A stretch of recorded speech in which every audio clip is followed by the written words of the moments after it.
Hi, this is Susan Campfield with SueStampfield.com. We're going to take a gusseted cellophane bag, put some treats in it, and then decorate it like a bunny. So let me walk you through this project. The first step is to take your bag and put your choice of treats in it. I'm using a 4-inch by 10-inch gusseted cellophane bag. This one is from Stampin' Up! And inside of this one, I used the bunny-shaped marshmallows that are out in the spring. If you can't find those and you want to use marshmallows, you could just use the small pastel ones, or any white or pastel candy would be cute in here. And so let's talk about how we're going to decorate it. I started by tying, once I put my treats in my bag, I tied a ribbon nice and tight. I used a 3/4 inch wide ribbon. This one is the Chevron Blushing Bride because it matches my cardstock.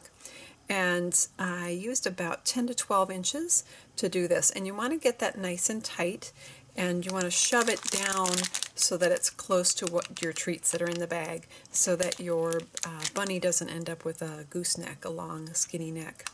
And let's talk about our bunny now. Most of the bunny was done with the oval framelets from Stampin' Up! You could use another brand of ovals. Let me give you the sizes. I actually only used 2 for the majority of this project, and then I did the rest with some punches. So the 2 sizes I used are what I call number 1, which is the smallest, and number 3, which is the third from smallest. Number 1 measures at 1 1/4 by 2 3/16, and number 3 measures 2 1/8 by 3 1/16. And you could use something similar to that. So we've got our 2 ovals cut with number 3 for the head, front and back. And then I also cut 2 ovals with the number 3 oval, and these are for the ears. Now you might notice that the ears are pointed. So I've got my Big Shot die cut machine into the picture here. So I laid my ovals after cutting them out back onto my magnetic platform, onto my cutting pad, and then I laid the number 3 oval die back over the cutout and leaving, I don't know, what I would call sort of a moon shape over here. So it's a little bit more than you would think, so you want to make sure that your finished size is going to be about the right size for a bunny ear, but that's going to give you that nice point at the top. So we'll go ahead and send that through our Big Shot. And my cardstock was thin enough that I was able to cut both pieces at the same time. I was using the Stampin' Up! Whisper White cardstock. So these 2 pieces I'm just going to discard, and these pieces now make the perfect bunny ears. So the number 1 oval framelit I used for our bunny's feet.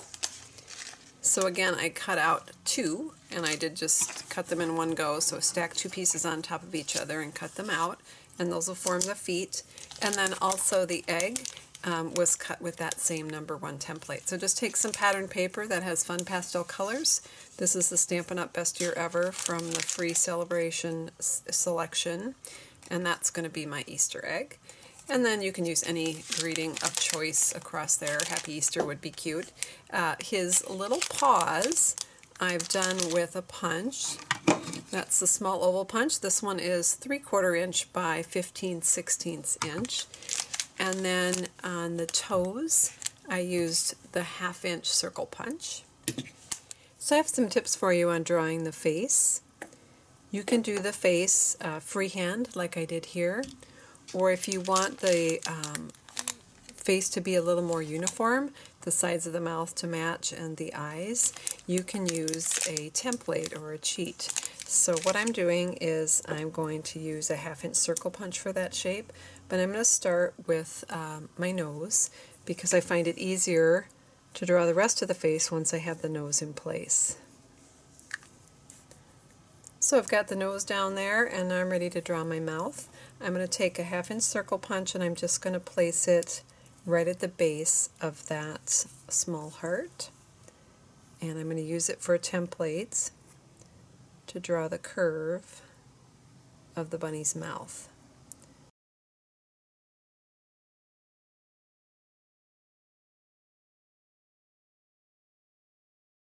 So I've got my mouth drawn, and I'm just going to make the little curve at the edge. And then I'm going to go ahead and draw my eyes right now. Again, I'm going to use the same template. So this time I'll put my circle at the top of my heart,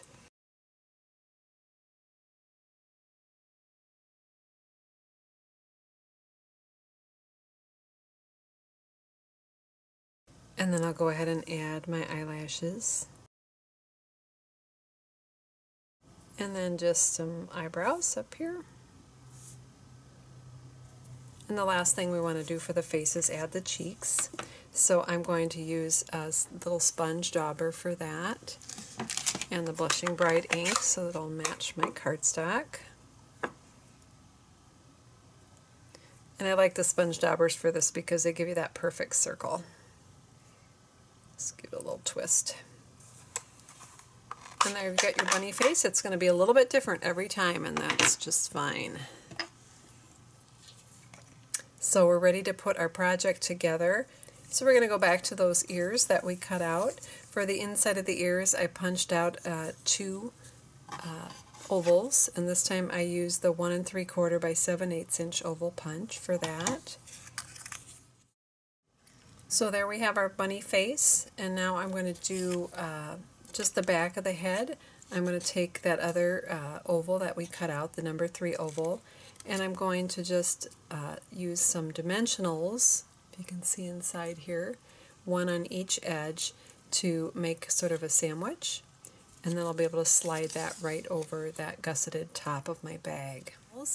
The reason I did that is when I take the time to make a project like this, I try to make it so the recipient is able to open it and get the treats out without completely destroying the project.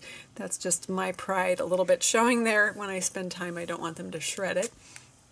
So I designed this so that you can just slide the head off of the bag and easily access the treat.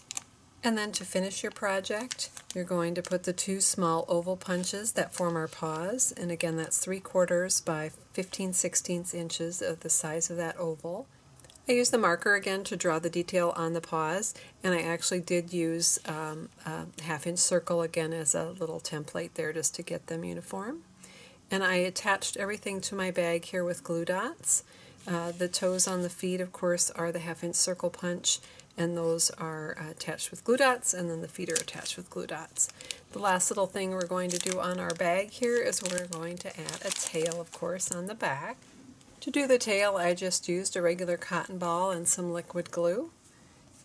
And I would recommend you make this the last thing you do on your project so that it can just lay just like this and dry overnight, because it can take a while for that liquid glue to dry on that cellophane bag. But just pop on your tail and your project is all ready. Thanks so much for joining me today. Have fun making your bunny bag to give to your family and friends.